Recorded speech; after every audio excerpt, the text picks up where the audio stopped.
Adik. Bismillahirrahmanirrahim. Assalamualaikum warahmatullahi wabarakatuh. Alhamdulillah, salatu wassalamu ala rasulillah, wa la hawla wa la quwwata illa billah, amma ba'd.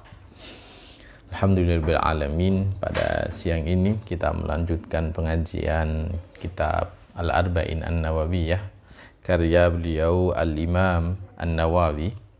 Kita masuk di hadis yang ke-9 di hari yang ke-9 pula di bulan Ramadan. Sebelum kita memulai, kita membaca suratul Fatihah untuk seluruh orang-orang terdekat kita, saudara-saudara kita, guru-guru kita, termasuk muallif kitab ini. Dan dengan bacaan suratul Fatihah, semoga anak keturunan kita, anak didik kita, semuanya dianugerahi oleh Allah ilmu yang bermanfaat, ilmu yang barakah. Ala hadiniyah wa ala kulli niyatin salihah wa ila hadatin Nabi Mustafa Muhammadin sallallahu alaihi wasallam, summa ila hadati jami' ikhwani minal anbiya wal mursalin wal awliya wal syuhada'i was salihin was sahabat wa tabi'in wal ulama'il amilin ahlikum muslimin muslimatin mu'minat masyayikhina wa masyayikhikum wa satidina wa satidikum ahlina wa ahlikum khusus Al-Fatihah. A'udzu billahi minasy syaithanir rajim. Bismillahirrahmanirrahim. Alhamdulillahi rabbil alamin. Ar-Rahmanir Rahim, Maliki yaumiddin. Iyyaka na'budu wa iyyaka nasta'in. Ihdinas siratal mustaqim. Siratal ladzina an'amta 'alaihim ghairil maghdubi 'alaihim waladdallin. Rabbi ighfirli wa liwalidayya wa lil mu'minina amin. Bismillahirrahmanirrahim. Al-haditsu tasi'u tawi kiku hadis kang nomor 9. Qala al-muallif rahimahullahu ta'ala wa nafa'ana bihi wa bi'ulumihi fid dharain amin amin ya rabbal alamin. Al-haditsu tasi'u tawi kiku hadis kang nomor 9. An Abi Hurairah, den ceritaake saking sahabat Abi Hurairah Abdurrahman bin Sahr, yaiku sahabat Abdurrahman bin Sahr radhiyallahu anhu. Qala dawu sapa iki sahabat Abdurrahman ing dawu sami'tu Rasulullah sallallahu alaihi wasallam. Sami'tu midanget sapa ingsun Rasulullah ing utusane Allah sallallahu alaihi wasallam yaqulu hale dawuh sinten Kanjeng Nabi ing dawuh manahaitukum anhu. Ma utawi barang nahaitu kang wis nyegah sapa ingsun kum ing sira kabeh anhu nyatane saking ma fastanibuhu mongko iku padha nyegah sapa sira kabeh ing iki ma. Wa ma lan utawi barang amartukum kang wis perintah sapa ingsun kum ing sira kabeh bi kelawan ma fatu mongko nekanono mongko iku padha nekanono sapa sira minhu saking ma mastata'tum sesuai kemampuan sira kabeh. Fa inna ma ahlaka mongko satemene gawe rusak alladzina ing wong akeh min qablikum kang sadurunge sira kabeh apa kasratu masailim akeh takoke iki alladzina min qablikum. Wahtilafum lan persulayane iki alladzina min qablikum ala anbiya ing atase pira-pira nabine alladzina min qablikum. Rawa wis riwayatake ing hadis sapa Al-Bukhari, Imam Bukhari wa Muslimun lan Imam Muslim.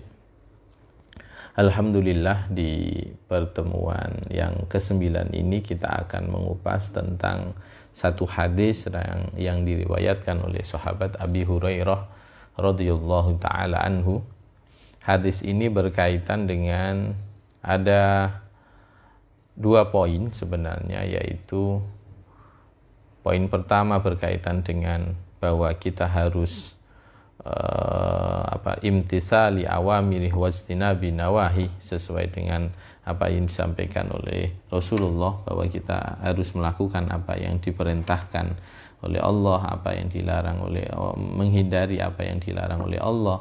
Dan tentunya nanti ada titik poinnya adalah ketika melakukan perintah itu adalah mastata'tum, ala mastata'tum, sesuai dengan kadar kemampuan tentunya. Dan titik poin yang kedua dari hadis ini adalah mereka Rasulullah memberi gambaran kepada kita bahwa orang-orang atau umat-umat sebelum umat Nabi Muhammad, mereka banyak yang rusak karena dua hal, yaitu terlalu banyak bertanya dan mereka menyelisih apa yang telah ditentukan oleh Rasul mereka atau para nabi mereka. Sebelum kita kupas matan hadis, kita akan kupas dulu tentang sahabat yang meriwayatkan hadis ini, yaitu sahabat yang masyhur dengan panggilan Abi Hurairah, yang nama aslinya adalah Abdurrahman bin Sahr. Sebab beliau diberi kunyah atau diberi panggilan dengan Abi Hurairah, di sini diceritakan bahwa beliau itu sering membawa kucing, sering gendong ke sana kemari itu bawa kucing. Satu momen itu dijumpai oleh Rasulullah SAW sampai kemudian Rasulullah bertanya kepada sahabat Abi Hurairah atau sahabat Abdurrahman bin Sahr ini, ma hadihi. Kemudian sahabat Abi Hurairah menjawab, faqultu hirrah faqala li ya Aba Hurairah. Maka kemudian setelah itu Rasul memanggil aku dengan panggilan ya Aba Hurairah, yang hirratun itu kucing, hirratun kemudian Hurairah di tasghir, kucing kecil tentunya. Kemudian sahabat Abi Hurairah radhiyallahu taala anhu yang bernama Abdurrahman bin Sahr ini, beliau datang ke Madinah itu tahun ke-7 Hijriah. Bisa dikatakan beliau bukan kategori sahabat yang as-sabiqunal awwalun yang kemudian masuk Islam ketika masih berada di Makkah, tapi beliau masuk Islamnya ini ketika Rasulullah sudah di Madinah, dan itu pun tahun ke-7 Hijriah. Dan beliau masuk Islam di hadapan Rasulullah. Kemudian setelah itu kalau kita tengok berarti beliau berjumpa dengan Rasulullah kurang lebih 3 tahun, karena 7, 8, 9, 10 4 tahun.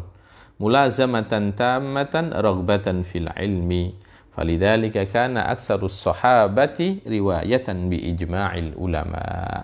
Jadi beliau ini continue bersama Rasulullah, belajar bersama Rasulullah, maka kemudian para ulama sepakat bahwa beliau adalah termasuk orang yang paling, sahabat yang paling banyak yang meriwayatkan hadis Rasulullah sallallahu alaihi wasallam. Di sini diceritakan bahwasannya sahabat Abi Hurairah ini meriwayatkan hadis 5.374 hadis. Maka ini unik karena memang beliau pernah mengalami satu momen bagaimana beliau kena sabdone Kanjeng Nabi lah, bahwa seseorang yang kemudian mendengarkan apa yang disampaikan Rasulullah, kemudian beliau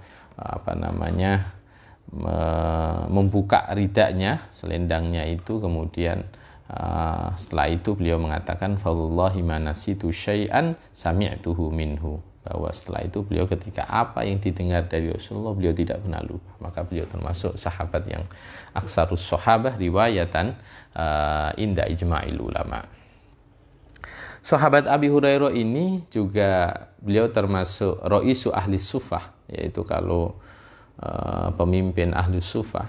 Ahli sufah itu tempatnya kalau panjenengan pernah umroh atau haji, di depan makam Rasulullah yang itu juga kediaman Rasulullah itu ada gundukan yang kadang dipakai duduk-duduk orang, itu adalah tempatnya ahli sufah, para sahabat yang tidak punya rumah dan mereka hidupnya selalu dekat dengan masjid, selalu dekat dengan Rasulullah. Itu ada sahabat al-Sufah dan memang mereka tidak punya rumah, dan salah satunya adalah sahabat Abi Hurairah di masa hidup Rasulullah Shallallahu Alaihi Wasallam. Dari sini sahabat Abi Hurairah ini sahabat yang mulia, sampai digambarkan di Sarah Al-Jawahir ini diterangkan Kanjeng Nabi itu kalau ada sesuatu sering duduk-duduk sama sahabat Al-Sufa itu ngobrol, dan beliau kalau ada hadiah kemudian dibagikan kepada para sahabat yang ada di depan rumah beliau, di kediaman beliau. Itu adalah bagian dari kehidupan para sahabat yang itu min ahli suffah. Nah, sahabat Abi Hurairah ini sering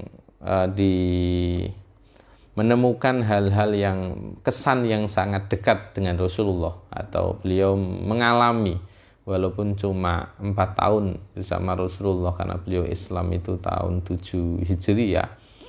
Tapi karena sering intensitasnya yang sering banget, maka kemudian beliau ini sering menemukan kisah-kisah yang itu bagian dari mukjizat Rasulullah Shallallahu Alaihi Wasallam tentunya. Satu momen ini ada satu kisah panjang perihal tentang Abi Hurairah dengan susu. Satu momen beliau itu lapar sampai perutnya itu diganjel dengan batu. Kemudian ada ketemu sama sahabat Umar, ketemu sama sahabat Abu Bakar, sampai kemudian ketemu sama Rasulullah Sallallahu Alaihi Wasallam, dan Rasulullah memahami apa yang tampak dalam mafi wajhi, yaitu wajahnya Abi Hurairah, wa mafi nafsi, yang apa yang terjadi dalam gejolak jiwaku, itu Rasulullah tahu. Maka kemudian sahabat Abi Hurairah dipanggil, Abahir. Kemudian sahabat Abi Hurairah jawab, labbaika ya Rasulullah, ayo melok aku, cara bahasa Jawa di sini. Kemudian singkat cerita, ditunjukkan sebuah susu. Kemudian Rasulullah tanya, ini susu dari mana? Kemudian sahabat Abi Hurairah bertanya, ini Rasulullah dikasih hadiah sama seseorang dan sudah diletakkan di kediaman, dan sahabat Abi Hurairah ditanya, itu susu dari mana? Kemudian beliau menyampaikan, ahdahu lana fulanun au alu fulan. Kemudian susu itu kemudian sama Rasulullah SAW suruh membagikan kepada ahli sufah. Tapi sahabat Abi Hurairah, aduh ini susu ini saya lapar, enggak berani minum gitu. Dari situ kemudian ternyata susu itu dibagikan terus, dan ternyata enggak habis-habis. Sampai ending terakhir sahabat Abi Hurairah semua sudah selesai, sahabat Abi Hurairah disuruh duduk, disuruh minum. Kemudian sudah minum, disuruh minum lagi. Sudah minum, disuruh minum lagi, sampai yang ketiga. Kemudian beliau merasakan bahwa susu yang ada itu tidak habis-habis walaupun diminum oleh banyak orang, dan beliau menemui mukjizat Rasulullah Sallallahu Alaihi Wasallam. Maka sampai sahabat Abi Hurairah juga ada kisah yang menarik pula. Beliau menyampaikan begini, ada 3 musibah yang aku alami dalam dunia Islam ini, yaitu 3. Satu yaitu kehilangan Rasulullah, yaitu wafatnya Rasulullah, kemudian terbunuhnya Sayyidina Utsman, kemudian yang ketiga adalah Mizwat. Beliau ini Mizwat ini punya kisah dengan Mizwat ini. Mizwat ini semacam kalau di sini disebutkan adalah jadi tempat yang dipakai untuk menyimpan barang. Jadi semacam kayak untuk perbekalan gitu. Dan di Mizwat itu beliau punya kisah bersama Rasulullah. Beliau cerita ini. Kenapa kok Mizwat itu kamu anggap sebuah musibah ketika kehilangan Mizwat? Maka beliau menyampaikan, satu momen kunna ma'an Nabi sallallahu alaihi wasallam fi safarin. Satu momen aku itu pergi bersama Kanjeng Nabi dalam perjalanan. Faqala hal ma'aka syai'un. Kemudian aku ditanya sama Rasulullah, apakah kamu punya sesuatu? Kemudian aku menjawab, faqultu tamarun fi mizwat. Ada Nabi, ada korma di mizwat saya Nabi, di tempat lah untuk perbekalan itu. Qala ci'bih, mana? Kata Rasulullah, mana kormanya? Fa akhrajtu minhu tamra. Kemudian aku keluarkan korma itu. Wa fi riwayatin 20 tamrah. Dalam satu riwayat 20 biji korma yang ada di mizwat itu. Kemudian Rasulullah fasammallahu wada, kemudian beliau menyebut nama Allah, kemudian berdoa, dan kemudian ending dari ini adalah setelah korma ini dibacain asma Allah, kemudian Rasulullah berdoa, kemudian Kanjeng Nabi menyampaikan, panggil tentara itu dan kemudian bagikan untuk mereka 10-10. Tentara itu dibagi 10-10, kemudian dipanggil semua, dan ternyata korma yang dalam riwayat itu tadi 20 korma. Ada yang pertama tadi itu korma ada yang jumlahnya ini ada yang menyampaikan 20, kemudian dibagikan, ternyata sampai semua sudah terbagikan dan korma itu masih tetap ada. Maka kemudian ketika sahabat Abi Hurairah tahu bahwa korma itu masih tetap ada, beliau makan itu terus sampai semasa hidupnya Rasulullah, semasa hidupnya Sayyidina Abu Bakar, semasa hidupnya Sayyidina Utsman, semasa hidupnya Sayyidina Umar. Maka ketika selesai di zaman Sayyidina Utsman, beliau ngasih kabar bahwa mizwatnya itu hilang, dan beliau cerita bahwa aku itu telah makan akaltu minhu aksara min mi'ati wasakin. Aku itu telah makan dari mizwat itu, yang korma yang didoakan sama Rasulullah itu kurang lebih 200 wasak. 200 wasak itu kalau di sini disebut wasak ini, mizwat ini maksudnya adalah aibil kas wal mizwatu bil kasri ma yaj'alu fihi zat, yaitu sesuatu yang dipakai untuk perbekalan. Nah, al wasak itu berapa? Situna so'an, ada 60 so'. Padahal beliau sudah kira-kira ini estimasi, beliau sudah memakan hampir 200 wasak. Padahal satu wasak itu 60 sok. Satu sok itu 2 kilo lebih. 2 kilo 160 sekian. Itu satu sok. Berarti kalau kita ukur satu sok aja hampir, anggap aja kita pukul rata 2 kilo biar ngitungnya mudah. Satu sok saja 2 kilo. Kalau kemudian satu wasak itu 60 sok, berarti 2 kilo kali 60 itu baru satu wasak. Berarti sudah 120. Dari 120 dikalikan 200 wasak, hampir 24.000 kilo.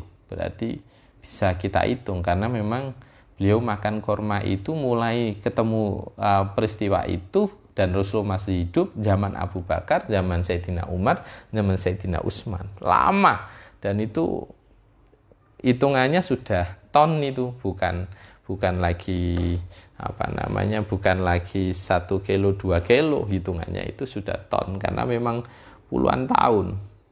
Masya Allah, dia menemukan itu, yaitu susu, kemudian tempat yang ada bejana yang ada susunya, termasuk ini adalah mizwat, yaitu tempat yang biasa dipakai untuk berbekalan. Beliau itu sepanjang hidupnya ngambil korma dari situ, dan kormanya tidak habis-habis, dan hasil dari diucapkan hasil dari didoakan Rasulullah Shallallahu Alaihi Wasallam korma itu tadi sampai barokah. Maka kalau tidak aneh kemudian kita mendengar keramat-keramat atau karomah-karomah para wali yang kemudian hanya buat acara, kemudian berasnya hanya sekian kilo, tapi bisa dipakai untuk makan banyak orang. Karena zaman Rasulullah, sahabat Abi Hurairah sebagai orang yang selalu mengikuti Rasulullah, orang yang dekat dengan Rasulullah, menyaksikan itu, dan itu terjadi. Kalau itu kemudian terjadi kepada seorang Rasul, namanya mukjizat. Kalau itu terjadi kepada seorang wali, maka itu namanya adalah karomah. Memang unik, kita cerita panjang ini perihal sahabat Abi Hurairah, karena memang menarik beliau, kisah hidupnya. Satu momen, beliau itu, ini kebiasaan, Masya Allah. Semoga kita bisa mencontoh beliau, kita punya keturunan, bisa menyontoh sedikit saja dari akhlak-akhlak beliau. Salah satu keutamaan sahabat Abi Hurairah itu, beliau sampai diterangkan di sini, annahu kana yastaghfirullaha wa yatubu ilaihi kulla yaumin isnai asyara alfa marrah. Beliau itu mengucapkan istighfar dan bertaubat kepada Allah setiap hari kurang lebih minimal itu 12.000 kali. Nah, kita nggak tahu baca istighfar berapa kali ini. Sahabat Abi Hurairah yang begitu mulia, yang begitu dekat dengan Rasulullah, disayang sama Rasulullah, itu membaca istighfar 12.000 kali. 12.000. Masya Allah. Beliau memiliki kebiasaan yang unik.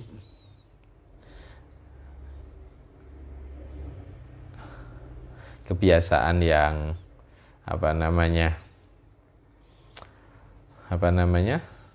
sholat, bangun, sholat, bangun, sholat, bangun. Itu 3 kali. Nah, kita ini bisa bangun 1 kali di tengah malam, alhamdulillah. Ini beliau membagi malamnya menjadi 3, sholat, bangun, sholat, bangun, sholat, bangun. Atau bangun, sholat, bangun, sholat, bangun, sholat ya. Satu momen ini karena beliau seorang sahabat yang mulia. Ada seorang yang sowan kepada beliau. Waja'ahu rajulun faqala lahu ud'u libni. Wahai sahabat Abi Hurairah, doakan anakku. Faqad waqa'a fi nafsil khawfu alaihi minal halak. Dalam diriku ada kekhawatiran nanti ada apa-apa anakku dalam perjalanan itu. Karena ini ceritanya anaknya lagi berpergian sama teman-temannya, sama sahabat-sahabatnya.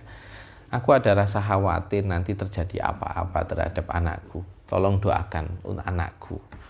Sekarang lagi perjalanan. Kemudian sahabat Abi Hurairah menyampaikan, ini Masya Allah, ini yang diijazahkan para kiai, dan itu ternyata di ijazah ini dari sahabat Abi Hurairah yang dilakukan oleh orang yang bertanya, dan itu kemudian diijazahi oleh sahabat Abi Hurairah. Maka kemudian sahabat Abi Hurairah menyampaikan, faqala lahu ala adulluka ala ma huwa anfa'u laka min du'ai wa anjahu wa asra'u ijabatan. Apakah mau aku tunjukkan untuk kamu sesuatu yang lebih bermanfaat untuk kamu daripada doaku? Kamu minta doa aku itu, ini lebih bermanfaat daripada doaku, dan lebih cespleng, lebih cepat ijabahnya. Maka kemudian laki-laki ini menjawab, qala bala, ya wahai Abi Hurairah, nggih, monggo, apa itu yang memang itu lebih baik, lebih bermanfaat, lebih cepat dalam untuk supaya rasa khawatirku terhadap anakku ini hilang dan dia selamat tentunya. Maka kemudian sahabat Abi menyampaikan, tasaddaq bi sadaqatin tanwi biha najata waladik wa salamata ma ma'ahu, ay ma ma'ahu. Maka kemudian sahabat Abi menyampaikan, sudah gini caranya supaya ini daripada doaku mending cespleng ini, kata sahabat Abi Hurairah, bersodakohlah dan niatkan sodakoh itu untuk keselamatan anakmu dan keselamatan orang-orang yang bersamanya. Kemudian orang ini mempraktekkan, fa'a'ta sa'ilan dirhaman, kemudian sepulang dari tempatnya sahabat Abi Hurairah, kemudian langsung ngasih 1 dirham kepada orang peminta-minta, dan beliau berdoa begini, Allahumma hadza fida'u bani Zaidun wa ma ma'ahu. Ya Allah, ini adalah tebusan untuk anakku yang namanya Zaid dan apapun atau siapapun yang bersamanya. Maka setelah beliau sedekah, anaknya pulang dari perjalanan, ditanya, bagaimana kondisi perjalananmu kemarin gitu. Kemudian anaknya cerita, ya abi qad ra'aina ajaban. Wahai bapakku, aku menemukan hal yang aneh, kada wa kada. Cerita panjang. Kemudian anak ini menyampaikan, satu momen itu kami ini hampir saja tenggelam ketika dalam perjalanan. Kemudian kami ini mendengar suara dari langit, ala inna fida azaitin makbulun wa zaitun mughasun waja'ana rijalun alaihim siyabu baidin.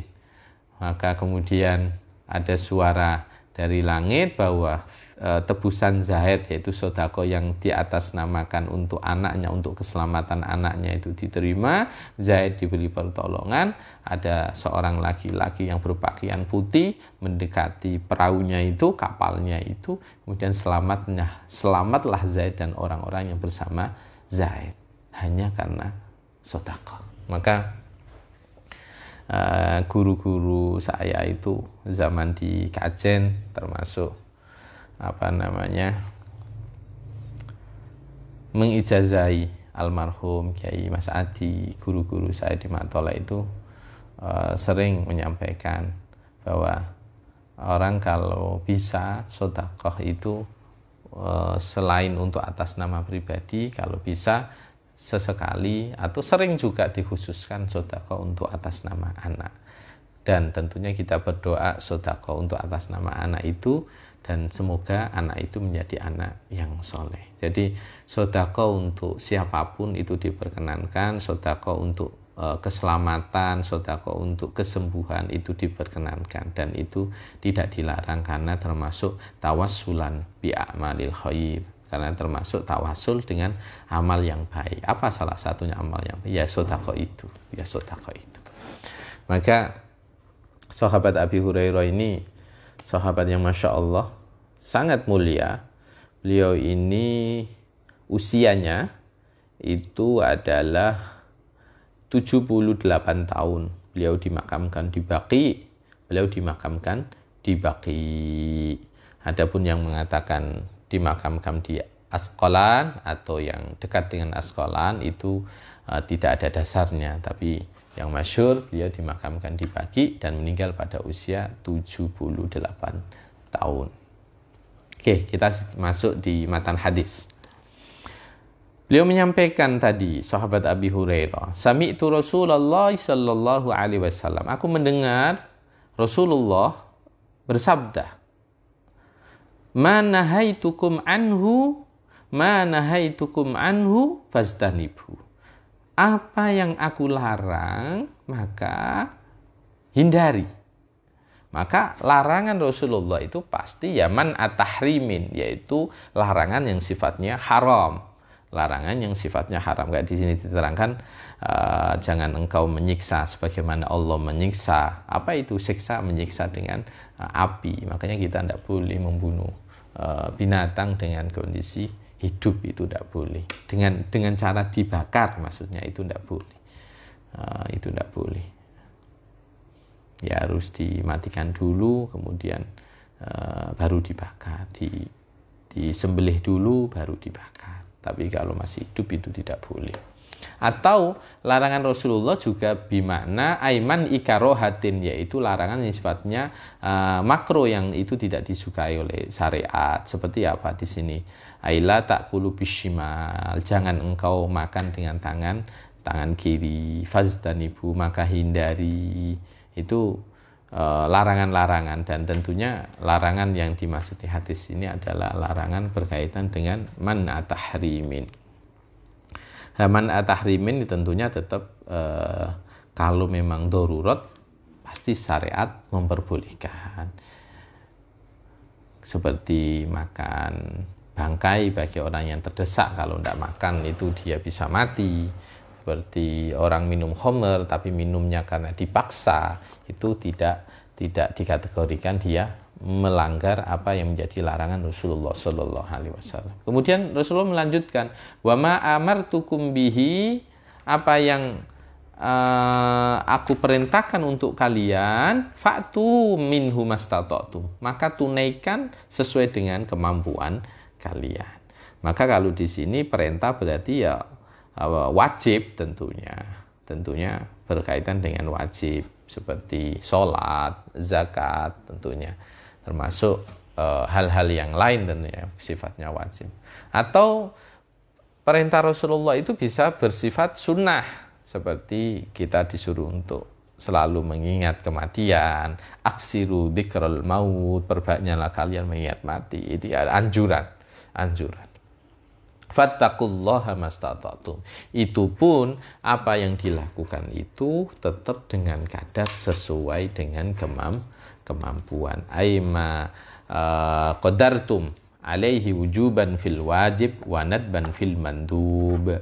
Makanya banyak kan di ayat Al-Quran seperti di dalam Al-Jawahir ini diterangkan seperti ayat fattaqullaha mastata'tum. Bertakwalah kalian sesuai dengan kemampuan kalian. Ittaqullaha haqqa tuqatih.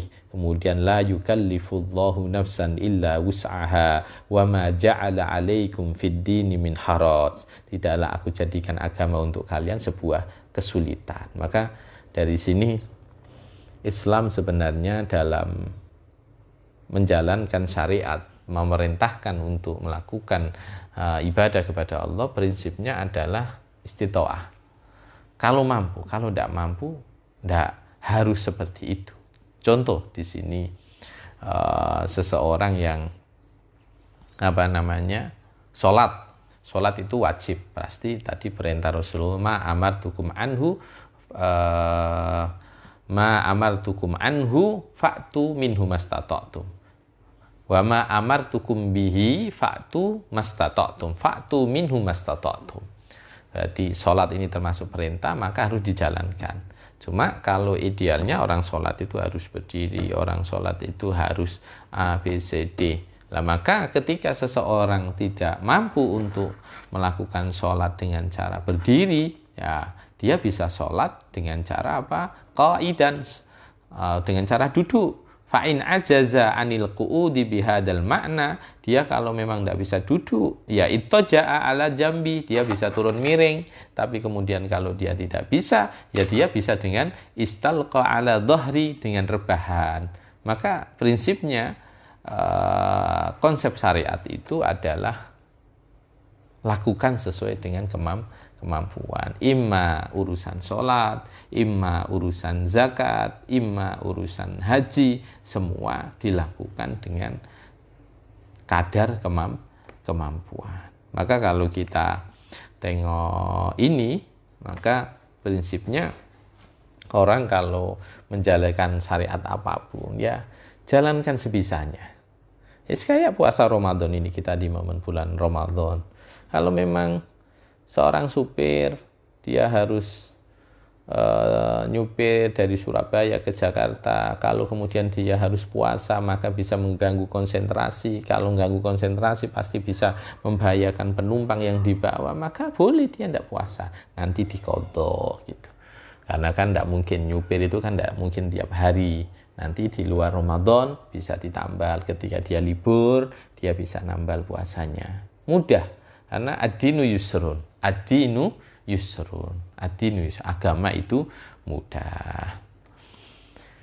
Banyak perihal tentang rukhsah-rukhsah dalam syariat itu. Banyak hal.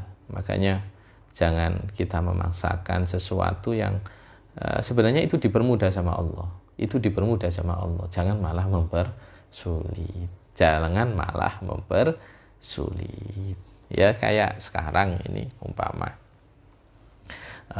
kita biasa sekarang ada wabah umpama ini, kemudian ada larangan himbauan ya, atau larangan kalau sudah PSBB kelihatannya larangan itu tidak boleh sholat di masjid umpama, masjidnya harus tutup, apalagi kalau zona merah di lingkungan situ ada yang sudah positif umpama, maka ya kita boleh melaksanakan sholat di rumah, termasuk sholat taraweh tentunya. Jadi mudah, kalau kita sholat dimanapun juga tidak ada masalah kok. Cuma mungkin yang membedakan nanti adalah tentang afdholiyah. Tentang afdholiyah, kalau di masjid kan mungkin kita dapat pahalanya itikaf, kita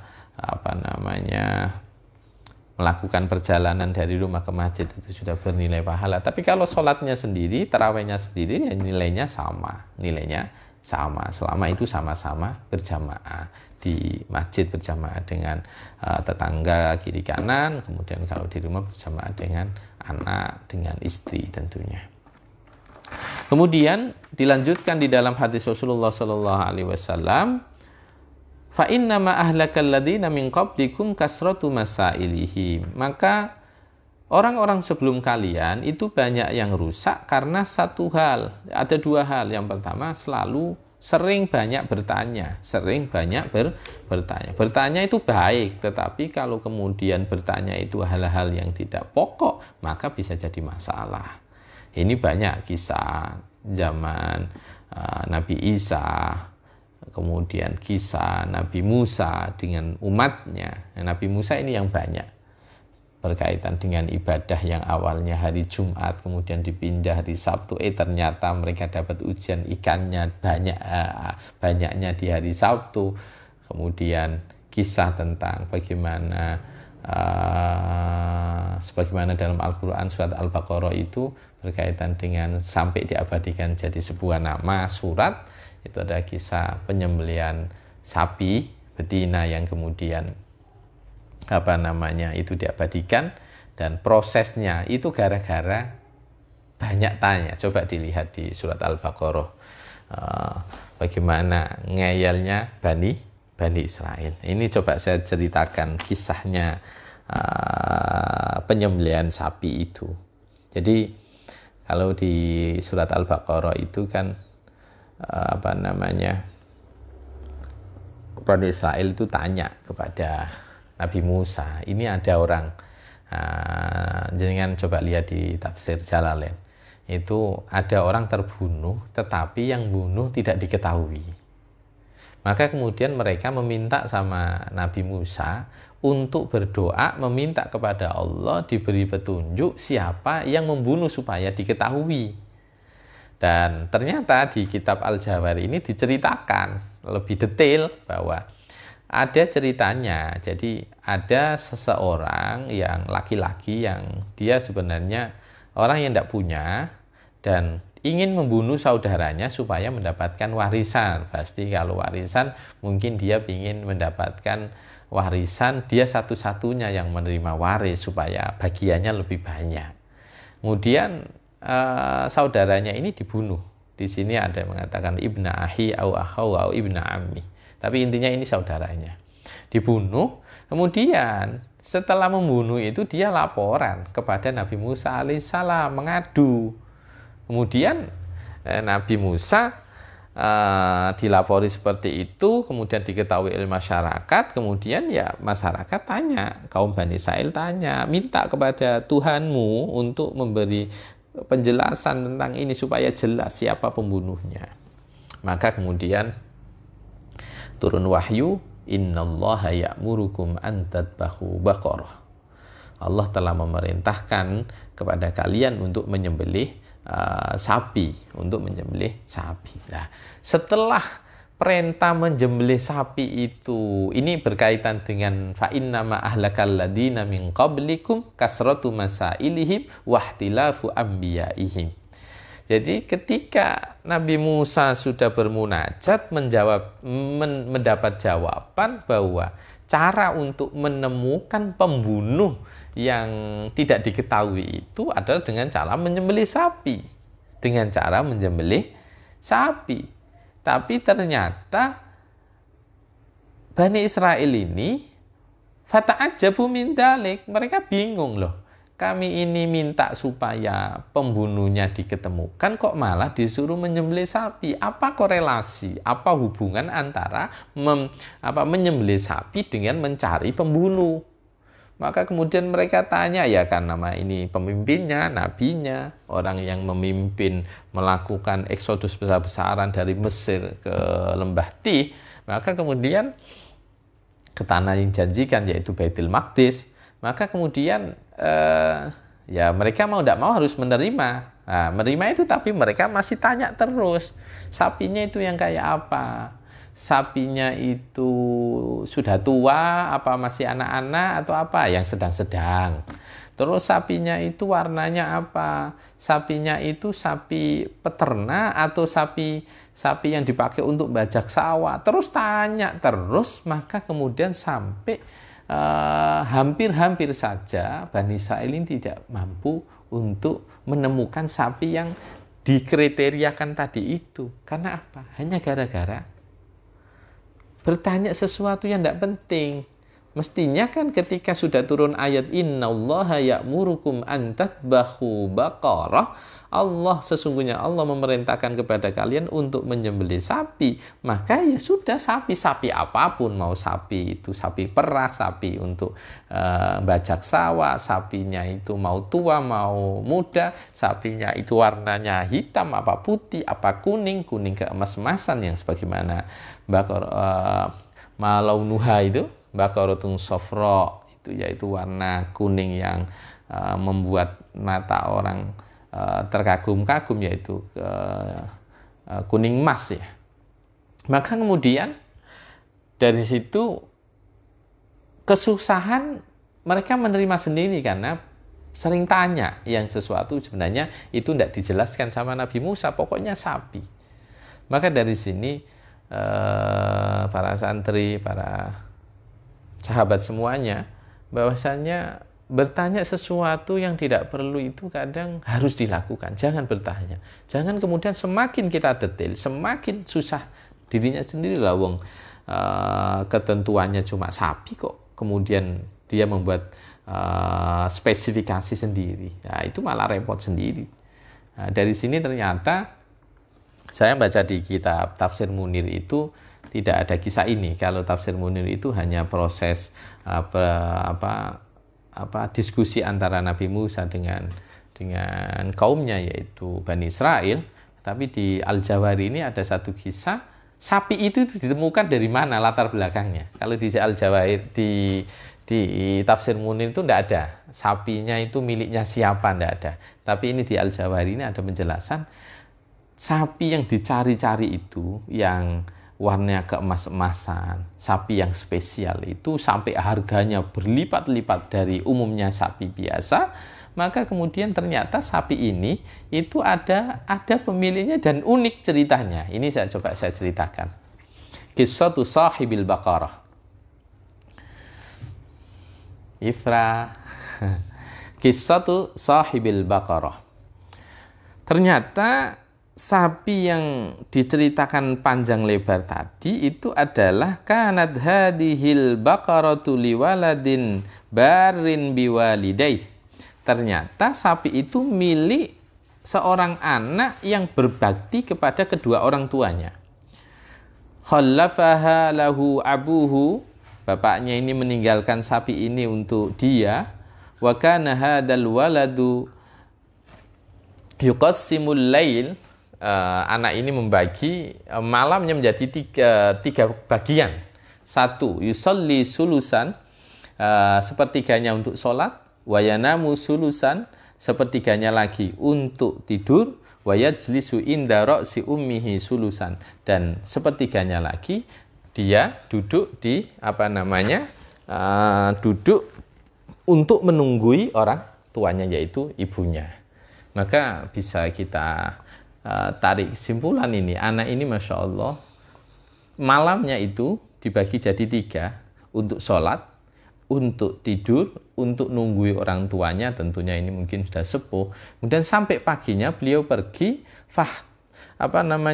intolaqo fahtatoba faba'ahu, kemudian beliau mencari kayu bakar, kemudian menjualnya. Kemudian yang unik, setelah beliau ini menjual, maka kemudian harta yang didapat atau uang hasil penjualan kayu itu dibagi menjadi tiga. Satu untuk sepertiganya untuk dimakan, sepertiganya untuk sedekah, kemudian sepertiganya dikasihkan ibunya. Ini yang Masya Allah. Kita ini aja kalau punya uang mungkin pinginnya dimakan semua. Ini enggak. Paling sedekah pun paling 2,5%. Itu pun sudah masuk kategori zakat katanya. Ini enggak. Sepertiga itu dipakai untuk makan, sepertiga untuk sedekah, kemudian sepertiga diberikan kepada orang tuanya, kepada ibunya. Ya Allah, Masya Allah. Ini semoga kita bisa mencontoh ini, tapi berat ini. Kita aja kadang ngasih orang tua 1 bulan sekali belum tentu, 1 bulan sekali belum tentu. Maka dari sini kita patut mencontoh ini. Anak yang berbakti kepada orang tua. Sepertiga untuk dimakan sendiri, sepertiga untuk sedekah sepertiga untuk ibunya. Maka setelah melewati aktivitas harian itu, kemudian orang tuanya ini, ibunya ini memerintahkan kepada anaknya untuk menjual sapi itu dengan bisalah sati dananir, dengan 3 dinar. Tapi ada ketentuannya, tahta masyuratiha, yaitu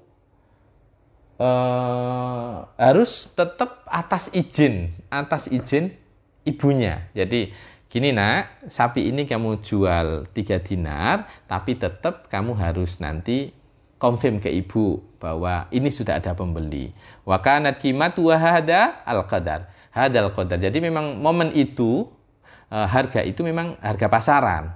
Kemudian anak-anak ini keluar pergi ke pasar, kemudian ternyata Allah mengutus faba'asallahu ilaihi malakan faqala lahu bikam tabi'u hadil baqarah qala bisalasati dananir bi syarti ridha ummi.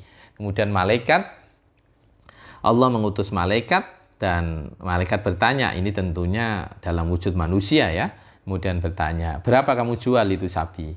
3 dinar, tapi dengan syarat ada ridho dari ibuku. Berarti butuh apa? Butuh konfirmasi ibunya. Maka kemudian malaikat itu, Ifrah, nah sini nak, sini duduk sini.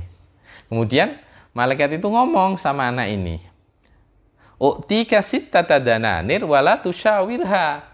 Ini kamu tak kasih harga, tak beli 6 dinar, tapi jangan ngomong sama ibunya, nggak usah, sudah ini kamu bawa kan sudah di atasnya target minimal 3 dinar, tapi jangan. Anak ini tetap, beliau menyampaikan anak ini laki-laki ini, lau a'taitani waznuha dahaban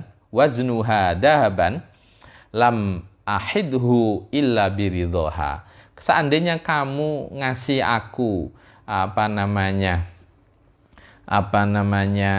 kadar itu tadi sampai timbangannya itu, emasnya itu beratnya beratnya sapi seberapa, kemudian kamu kasih emas, maka aku nggak akan mengambil kalau tanpa ada ridhonya ibuku. Kemudian beliau kembali ke rumah, ngasih cerita bahwa ada pembeli dan harganya di atas 2 kali lipat, malah 3 dinar menjadi 6 dinar. Kemudian ibunya bilang, irji, kembalilah, jual dengan 6 dinar tapi atas ridho ibuku. Berangkat lagi, ditawar lagi, sudah kamu ndak usah bilang ke ibumu, gitu, ndak usah minta izinnya, pokoknya ini tak tambahi, bukan lagi 6 dinar tapi 12 dinar. Dinaikkan lagi dari 3 menjadi 6, dari 6 menjadi 12. Tetapi jangan kamu minta konfirmasi lagi ke ibumu, sudah 12 ini oke, gitu. Fa'aba. Kemudian laki-laki ini tidak mau, fa'aba wa roja ila ummihi fa'ahbaruha bidzalik. Kemudian dia kembali kepada ibunya dan mengabarkan cerita itu. Dan ibunya ini saya yakin bukan orang biasa. Dia ternyata tahu, innalladzi ya'tika malakun fi surati adamiyyin liyahtabiraka. Anakku, yang mendatangimu itu malaikat dalam bentuk manusia dan tujuannya hanya satu, untuk mengujimu.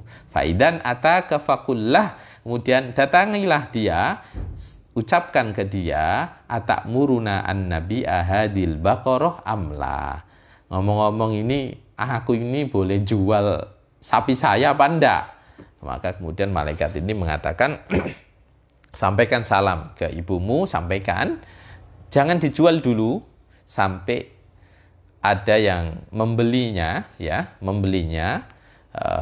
dengan seluruh bobot kulitnya sapi ini dan isinya emas. Maksudnya apa? Nilainya harus senilai apa yang ada di sapi itu, dan itu nilainya adalah emas. Kemudian fa'am sakadha, ibunya menahan untuk tidak menjual, hatta wujida hadal qatil, sehingga terjadi peristiwa Bani Israel yang saat itu Nabi Musa berdoa kepada Allah untuk menemukan seorang pembunuh. Kemudian ternyata sapi yang dibeli adalah sapinya anak yang berbakti kepada kedua orang tuanya, anak yang berbakti kepada ibunya, anak yang bekerja, hasil kerjanya dibagi menjadi 3, sepertiga untuk dirinya, sepertiga untuk sodako, sepertiga untuk ibunya, dan anak yang tidak mau mengingkari apa yang menjadi komitmen terhadap orang tuanya. Masya Allah. Maka dari sini kalau kita baca tafsir Munir, para ulama khilaf, ada yang menyampaikan nanti kemudian sapi itu disembelih, dan yang diambil adalah, ada yang berpendapat lidahnya sapi itu, ada yang berpendapat buntutnya sapi, kemudian dipukulkan kepada orang yang mati tadi, kemudian orang yang mati itu bangun, ditanyai sama Nabi Musa, menjawab yang membunuh saya A, ketemu, kemudian orang itu meninggal lagi. Ini adalah unik, menemukan pembunuh dengan cara menyembelih sapi, kemudian lidahnya, ada yang berpendapat buntutnya dipukulkan kepada anggota tubuhnya orang yang mati itu, dan ditanya siapa yang membunuh, dan ketemu. Maka dari sini hadis yang luar biasa, hadis yang menggambarkan bagaimana cara beragama itu mudah. Yang dilarang ya sudah jangan diterjang, yang diperintah lakukan semampunya, jangan banyak bertanya, dan jangan menyelisih Rasulullah Shallallahu Alaihi Wasallam. Maka kayak ini tadi kisah sapi, kisah orang yang punya sapi, kisah orang yang membunuh, kisah Bani Israel yang bertanya terlalu detail yang kemudian merepotkan dia sini, harganya yang berlipat-lipat dari harga normal, dan ternyata itu berkah buat Rizki, anak soleh, anak yang patuh terhadap orang tuanya. Maka kadang takdir itu, kesusahan yang ada pada orang lain itu kadang itu kebahagiaan untuk orang lain pula, untuk orang lain pula. Banyak kisah-kisah Allah itu ngatur bisa begitu. Jadi menurut yang menemukan harga sapi itu kan, aduh harga kok mahal banget, tapi ternyata itu berkah buat orang yang punya sapi. Jadi ya makanya prinsipnya ya semua apa yang terjadi itu adalah atas kasih sayang dan anugerah Allah Subhanahu wa taala. Insyaallah di pertemuan ini saya cukupkan. Titik poin dari hadis ini adalah hindari larangan, lakukan perintah sesuai kemampuan, dan jangan terlalu banyak bertanya sesuatu yang sebenarnya itu mudah buat kita.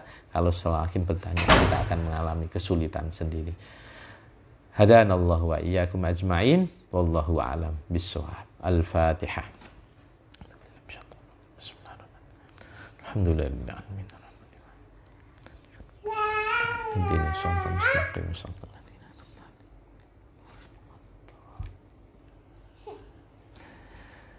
مولاي صل وسلم دائما أبدا على حبيبك خير خلق كلهم هو الحبيب الذي ترجى شفاعته لكل هول من الأهواء لمقتحم يا ربي بالمصطفى بلغ مقاصدنا واغفر لنا ما مضى يا واسع الكرم.